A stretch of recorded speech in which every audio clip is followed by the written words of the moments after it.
Already, these repayments exceed the amount of the new loans. By 1992, Africa's external debt had reached $290 billion, 2.5 times greater than in 1980, resulting in skyrocketing infant mortality rates and unemployment, deterioration of schools, housing, and the general health of the people. The entire world faces the immeasurable suffering already destroying the Third World and now Japan, all for the benefit of the money changers. As one prominent Brazilian politician put it, "The Third World War has already started. It is a silent war, not for that reason any less sinister. The war is tearing down Brazil, Latin America, and practically all the Third World. Instead of soldiers dying, there are children. It is a war over the Third World debt, one which has as its main weapon interest, a weapon more deadly than the atom bomb, more shattering than a laser beam."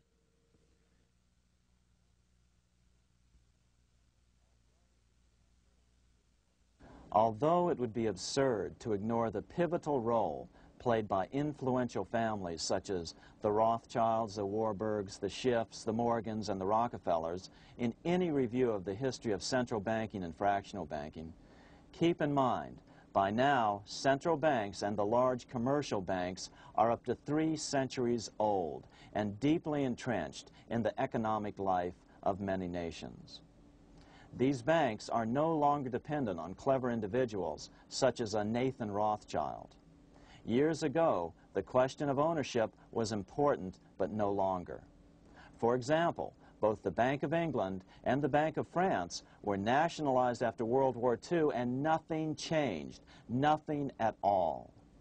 They endure and continue to grow, now protected by numerous laws, paid politicians, and mortgaged media, untouched by the changing of generations. 3 centuries have given them an aura of respectability. The old school tie is now worn by the 6th generation son, who's been raised in a system that he may never question as he is named to serve on the governing boards of countless philanthropic organizations. To focus attention today on individuals or families, or to attempt to sort out the current holders of power, serves little useful purpose and would be a distraction from the cure.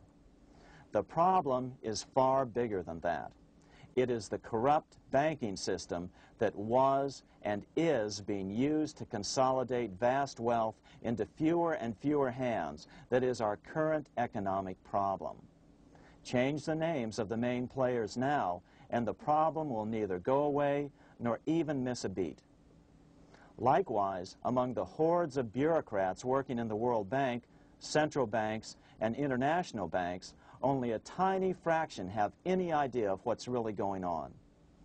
No doubt they'd be horrified to learn that their work is contributing to the terrible impoverishment and gradual enslavement of mankind to a few incredibly rich plutocrats.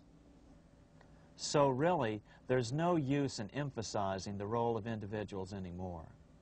And the problem even transcends the normal spectrum of political right and left. Both communism and socialism, as well as monopoly capitalism, have been used by the money changers. Today, they profit from either side of the new political spectrum. The big government welfare state on the so-called left wing versus the neoconservative laissez-faire capitalists who want big government totally out of their lives on the right wing. Either way, the bankers win. Monetary reform is the most important political issue facing this nation. That clarified, let's proceed to the conclusions in the spirit Lincoln declared, with malice towards none, with charity towards all. At the start of this video, we ask a number of troubling questions. Let's be sure we've answered them. What's going on in America today? Why are we over our heads in debt? Why can't the politicians bring debt under control? Why are we over our heads in debt? because we're laboring under a debt money system that is designed and controlled by private bankers. Now, some will argue that the Federal Reserve System is a quasi-governmental agency, but the President appoints only 2 of the 7 members of the Federal Reserve Board of Governors every 4 years, and he appoints them to 14-year terms, far longer than his own. The Senate does confirm those appointments, but the whole truth is that the President wouldn't dare appoint anyone to that board of whom Wall Street does not approve.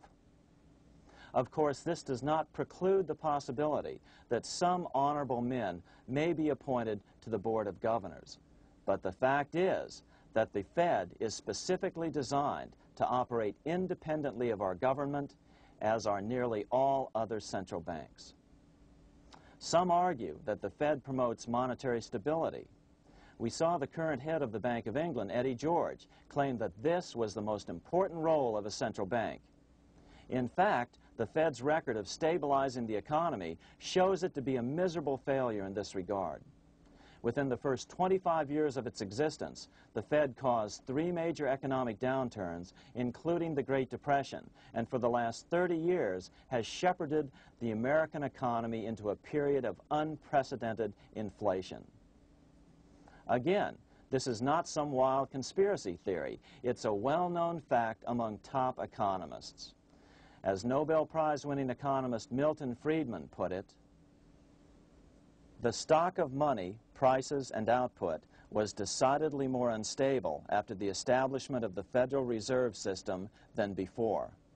The most dramatic period of instability in output was, of course, the period between the 2 wars, which includes the severe monetary contractions of 1920-21, 1929-33, and 1937-38. No other 20-year period in American history contains as many as 3 such severe contractions. This evidence persuades me that at least a third of the price rise during and just after World War I is attributable to the establishment of the Federal Reserve System, and that the severity of each of the major contractions, 1920-21, 1929-33, and 1937-38, is directly attributable to acts of commission and omission by the reserve authorities. Any system which gives so much power and so much discretion to a few men so that mistakes, excusable or not, can have such far-reaching effects is a bad system. It is a bad system to believers in freedom just because it gives a few men such power without any effective check by the body politic. This is the key political argument against an independent central bank. To paraphrase Clemenceau, money is much too serious a matter to be left to the central bankers. We must learn from our history before it is too late. Why can't politicians control the federal debt? Because all our money is created out of debt. Again, it's a debt money system. Our money is created initially by the purchase of U.S. bonds. The public buys bonds like savings bonds, the banks buy bonds, foreigners buy bonds, and when the Fed wants to create more money in the system, it buys bonds, but pays for them with a simple bookkeeping entry which it creates out of nothing.